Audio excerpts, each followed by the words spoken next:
ప్రపంచవ్యాప్తంగా మహిళా క్రికెట్కు వస్తున్న ఆదరణ క్రేజ్ అంతకంతకు పెరిగిపోతుంది. ఈ నేపథ్యంలో ఐసీసీ మహిళా టీ20 వరల్డ్ కప్ 2026 కోసం ఒక చారిత్రాత్మక సంచలన నిర్ణయాన్ని ప్రకటించింది. ఇంగ్లాండ్ వేదికగా జూన్ 12 నుంచి ప్రారంభం కానున్న ఈ మెగా టోర్నమెంట్ ప్రైజ్ మనీని ఐసీసీ ఊహించని రేంజ్లో పెంచింది.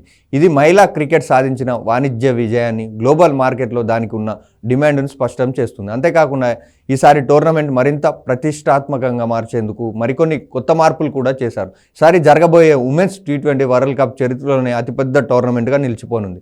ఎందుకంటే గతంలో కంటే భిన్నంగా ఈసారి రికార్డ్ స్థాయిలో మొత్తం 12 జట్లు ఈ మెగా సమరంలో తలపడనున్నాయి. ఐసీసీ ప్రకటించిన కొత్త ప్రైజ్ మనీ వివరాల ప్రకారం ఈ టోర్నీలో ఛాంపియన్గా నిలిచి కప్పు గెలుచుకునే జట్టుకి ఏకంగా $2.34 మిలియన్ అంటే మన భారతీయ కరెన్సీలో సుమారు 22 కోట్లకు పైగా నగదు బహుమతి లభించనుంది. అలాగే రన్నరప్గా నిలిచే జట్టుకు దాదాపు 11 కోట్లు అందజేయనున్నారు. ఐసీసీ కేవలం ఫైనల్ చేరిన జట్లకే కాకుండా టోర్నీలో ఆడే ప్రతి జట్టు భారీ ఆర్థిక ప్యాకేజీని ప్రకటించింది. ఈ వరల్డ్ కప్లో పాల్గొనే మొత్తం 12 జట్లకు ఒక్కో జట్టుకు దాదాపు 2 కోట్లు పార్టిసిపేషన్ ఫీజు కింద ఖచ్చితంగా అందనుంది. దీనితో పాటు సెమీఫైనల్స్ వరకు వచ్చి ఓటమి పాలయ్యే 2 జట్లకు కూడా 6.56 కోట్ల చొప్పున భారీ ప్రైజ్ మనీ దక్కనుంది. మహిళా క్రికెటర్లను ఆర్థికంగా మరీ బలోపేతం చేయడమే లక్ష్యంగా ఐసీసీ ఈ తరహా పెద్ద నిర్ణయాలు తీసుకుంటుంది.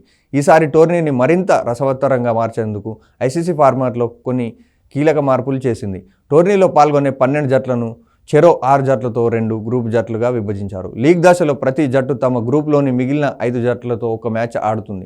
ఆ తర్వాత 2 గ్రూపుల నుంచి టాప్ 2లో నిలిచిన జట్లు నేరుగా సెమీఫైనల్ అర్హత సాధిస్తాయి. ఇంగ్లాండ్లోని 7 వేర్వేరు అంతర్జాతీయ మైదానాలు మొత్తం 33 ఉత్కంఠభరిత మ్యాచ్లు జరగనున్నాయి.